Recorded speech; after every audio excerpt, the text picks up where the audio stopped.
So hello everyone, welcome to my channel. तो आज की वीडियो में मैं एक क्वेश्चन के बारे में बात करने वाले जो बहुत ही फेमस है और बहुत सारी जगहों पर पूछा भी जाता है। आई एम श्योर आपने थंबनेल पर से देख ही लिया होगा मैं किस क्वेश्चन के बारे में बात कर रहा हूँ। और इससे पहले भी मैंने बहुत सारे क्वेश्चंस ऐसे ही सोल्व कराए हुए हैं। आप चाहे तो उसे भी देख सकते हो। उन सबका लिंक मैंने ऑलरेडी आपको डिस्क्रिप्शन में दे दिया। आप चाहे तो उसे भी देख सकते हैं, ठीक है।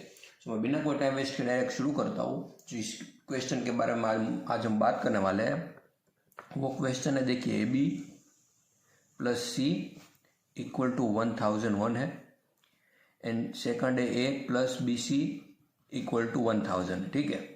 तो यहाँ पर हमें करना क्या है, ए बी और सी की वैल्यू हमें फाइंड आउट करनी है, ठीक है।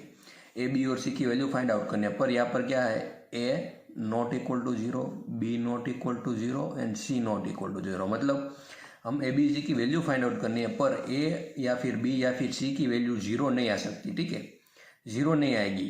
उसके अलावा अगर कोई भी नंबर आता है तो वो उसकी वैल्यू होगी, ठीक है। 0 आएगी तो हम उसको नहीं लिखेंगे, मतलब वो हमारा आंसर नहीं होगा।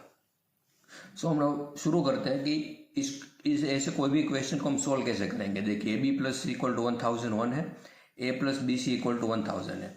तो मैं सबसे पहले क्या करूँगा, ऐसे क्वेश्चन में क्या करते हैं, ये जो पहली जो इक्वेशन है, अगर फॉर एग्जांपल अगर मैं इसको इक्वेशन लिखूँ, इक्वेशन 1 एंड इक्वेशन 2, तो सबसे पहले हम क्या करेंगे, इक्वेशन 1 माइनस 2 करेंगे, ठीक है। इक्वेशन 1 माइनस इक्वेशन 2 करेंगे तो वो कैसे होगा, ए बी प्लस सी, ठीक है, माइनस ए प्लस बी सी, ठीक है, इक्वल टू 1001 माइनस 1000। समझ में आ रहा है। इसको माइनस में, इसके इक्वेशन के माइनस में ये और इस नंबर के माइनस में ये, ठीक है। Equation 1 minus equation 2। तो अब यहाँ पर देखिए क्या होगा, इसको मैं अगर ओपन करूँ इस काउंस को, A B plus C minus A, ये माइनस है, यहाँ पर प्लस है तो ये चेंज हो गई साइन, तो हो जाएगा minus b c. 1001 minus 1000 equal to 1, ठीक है। तो अब देखिए, ए वाली टर्म को मैं एक साइड लिखूंगा और सी वाली को एक साथ लिखूंगा, ठीक है। यहाँ पर ए बी, इस माइनस को मैं यहाँ पर लिखता हूँ, और plus C minus b C equal to 1, ठीक है। अब इन दोनों को देखिए, ये दोनों को यहाँ पर देखिए, ए दोनों में कॉमन है, ठीक है।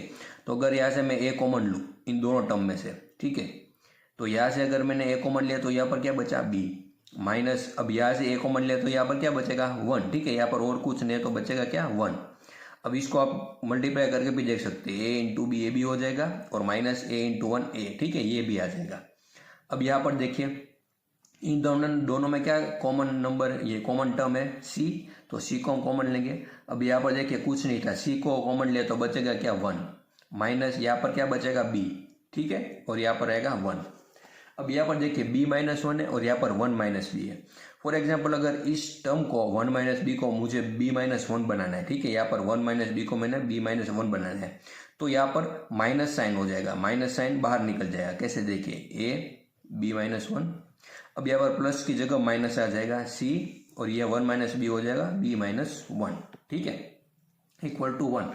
अगर ये कैसे होगा अगर आपको नहीं पता है तो देखिए, यहाँ पर देखिए, इस माइनस को अगर मैं अंदर मल्टीप्लाई करूँ, ठीक है, ये क्या हो जाएगा, ये प्लस बी है, इसको माइनस से मल्टीप्लाई करेंगे तो माइनस बी हो जाएगा, और ये माइनस माइनस प्लस 1 हो जाएगा, तो ऑलरेडी ये 1 माइनस बी आ जाएगा।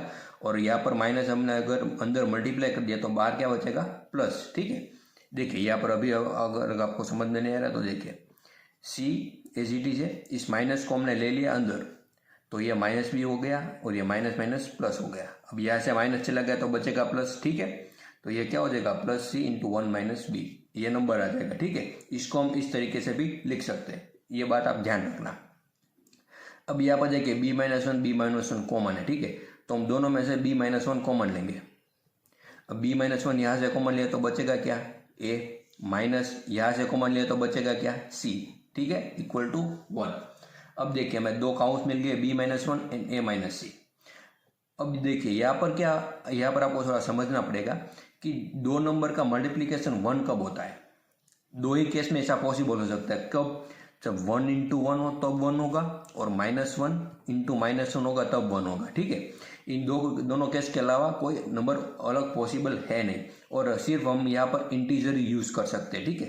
फ्रैक्शन नंबर को यूज नहीं कर सकते। फॉर एग्जांपल यहाँ पर अगर मैं 2 लिखता हूँ, यहाँ पर 1/2 लिखता तो भी 1 आता, पर हम यहाँ पर सिर्फ इंटीजर नंबर ही यूज कर सकते हैं, ये बात आप ध्यान रखना, ठीक है। और यहाँ पर क्या होगा, -1 इंटू -1 इक्वल टू 1 आ जाएगा। फॉर एग्जाम्पल अगर ये -1 में लूँ, ठीक है, b-1 और b-1 इक्वल टू b-1 होगा, a-c इक्वल टू b-1 होगा, ठीक है। इन दोनों की जगह में -1 लूंगा, तो b-1 इक्वल टू -1 लूँ तो b इक्वल टू -1, ये -1 नहीं आ जाएगा तो +1 हो जाएगा, और b की वैल्यू यहाँ पर 0 आ जाएगी। देखिए b की वैल्यू अगर 0 आ गई तो ये केस पॉसिबल नहीं हो सकता। क्यों? क्योंकि मैंने ऑलरेडी यहाँ पर कहा है a, b और c तीनों में से किसी की भी वैल्यू 0 नहीं आ सकती, इसलिए ये केस पॉसिबल नहीं हो सकता। तो सिर्फ यही केस पॉसिबल हो सकता है, 1 इंटू 1 इक्वल टू 1। तो यहाँ पर देखिए b-1 इक्वल टू 1 लूंगा और a-c इक्वल टू 1 होगा। अब ये -1 यहाँ पर जाएगा तो +1 हो जाएगा, तो b की वैल्यू आएगी 2, ठीक है, b की 2 वैल्यू आएगी। अब देखिए a-c इक्वल टू 1 है, अगर इसी इक्वेशन में मैं b की वैल्यू 2 पुट कर दूं, हमें यहाँ पर 2 वैल्यू मिली ना, अगर मैं उसको 2 पुट करूं तो क्या होगा वो मैं अभी आपको आगे बताता हूँ, ठीक है। ठीक है, यहाँ पर देखिए दोनों इक्वेशन है और यहाँ पर b की वैल्यू में 2 मिली है, b की वैल्यू हम यहाँ पर पुट करेंगे, तो यहाँ पर क्या होगा, b पुट करेंगे 2 तो 2a plus c equal to 1001, ठीक है। यहाँ पर पुट करेंगे a plus 2c equal to 1000, ठीक है। अब देखिए यहाँ पर क्या करना है, सिंपल दोनों इक्वेशन को सोल्व करना है, ठीक है। तो अब यहाँ पर अगर a की यहाँ पर 2 है और यहाँ पर a है, अगर यहाँ पर हमें 2a लाना है तो इस पूरी इक्वेशन को 2 से मल्टीप्लाई करना पड़ेगा, ठीक है। तो वो कैसे करेंगे, देखिए सबसे पहले ऊपर की इक्वेशन में एज इट इज लिखूंगा 2a plus c equal to 1001।